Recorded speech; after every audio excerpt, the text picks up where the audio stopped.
Welcome back to the channel, and today we're going to be having a look at a cheap but cheerful Halina 3000.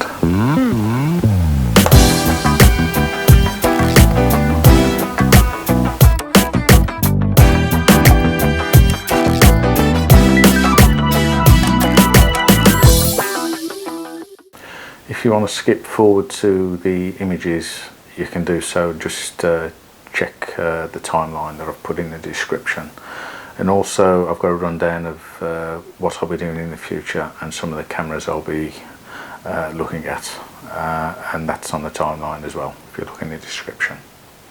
Anyway, let's get on with it. Yes, today we're going to have a look at the Halina 3000. But do you remember when you was a kid and your father had a camera? This was the one that my father had, and it's a Halina 35X.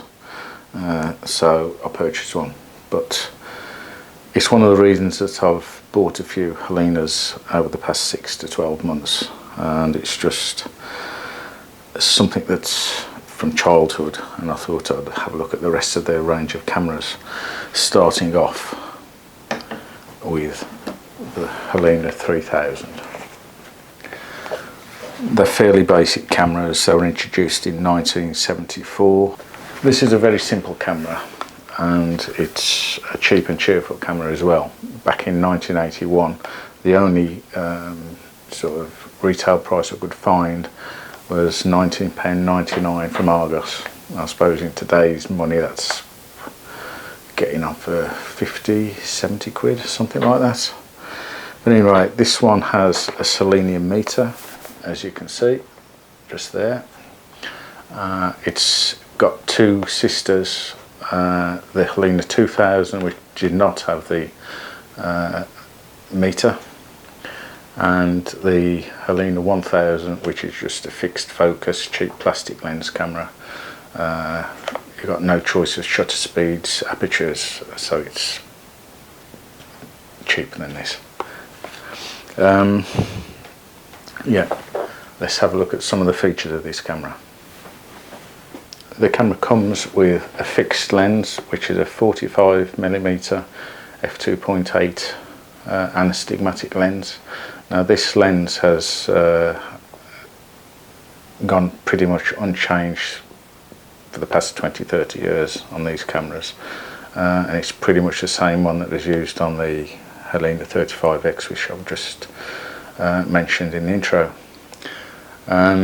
It's got an aperture range, as you can see there, from f2.8 up to f16, and a shutter range from bulb, and then we go from 30th to a 250th of a second, and it's a scale focus, as you can see there, going from 3.5 foot all the way up to infinity. It's a fairly long throw on this lens, as you can see, and it's quite easy to, well, I was going to say easy to focus, but as I say, it's a scale lens and you've got to judge your distance, which I haven't found particularly easy with this camera, and I'll show you some of the results later on. But it's an uncoupled light meter, as you can see there, and you've got a scale there, and you can probably see the red button. I don't know if I can get it to move. Yeah. So then you read off the number at which the scale is pointing to. On the lens barrel you can adjust the light value reading to match up what's on the meter, and you can do this in two ways. You can set your aperture and then adjust the speed, or you can set the speed and adjust the aperture to make sure you get the right light value reading, and then you're set to go. The frame counter is here on the bottom, and that is pretty much it. It's got a flash sync socket and a hot shoe, and flash will sync at all speeds because of the leaf shutter. It's a light camera, you can carry it about with you, and I've done that on occasion. not that I've had it that long, to be honest. It hasn't got any where you could fit a strap to it, but you shove it in your pocket, take it out. They're cheap and cheerful, these cameras. I mean, you can pick them up in good condition for around £10. I don't think I'd pay anything less than that, although you might be lucky. I think I paid £12 for this one, and I've actually got another one which I paid a little bit less for. You're asking me why I bought two. I don't know why, it was a mistake. I've forgotten I'd bought this one, so there you go. But yeah, I've taken some pictures with it, and it's a little bit hit and miss, I must say, mainly with the focusing. And the other reason is that I've used quite well expired film, going back to 2006. But you can get some good results with this. I'm going to try it again with some fresh film and some colour film. So I'll probably do a little follow-up to this video and show you some reasonable photos, I hope. In the meantime, I'll show you some other images I've taken with this at the end of the video, so stay tuned for that. Yes, it's a budget camera, and if you're looking to get into photography fairly cheaply, there's pretty much nothing better you can buy, I think. And also it gives you the opportunity to learn the scale focusing, or not zone focusing really, but yeah, scale focusing. If you can manage to develop your own film, it's a good way of getting into the... Okay, that's enough of me rambling on. Let's have a look at some of the images.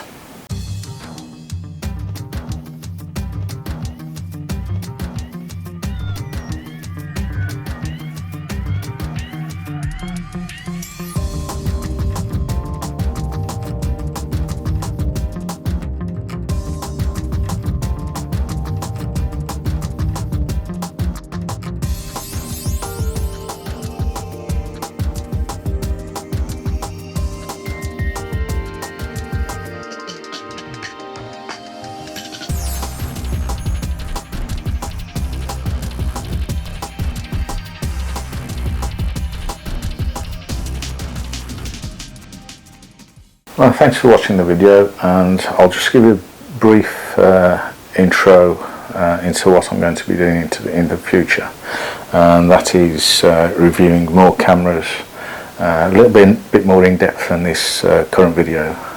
Then we'll be going out and we'll be using the cameras and having a look at the results, and to give you an idea what we're going to be looking at.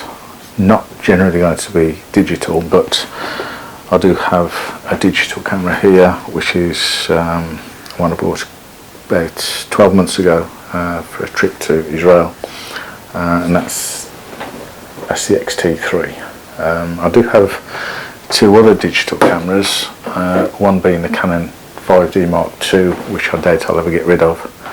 I've had that a long time now, and a little Canon G1X, which is a lovely camera to just carry around with you. And I tend to do some of my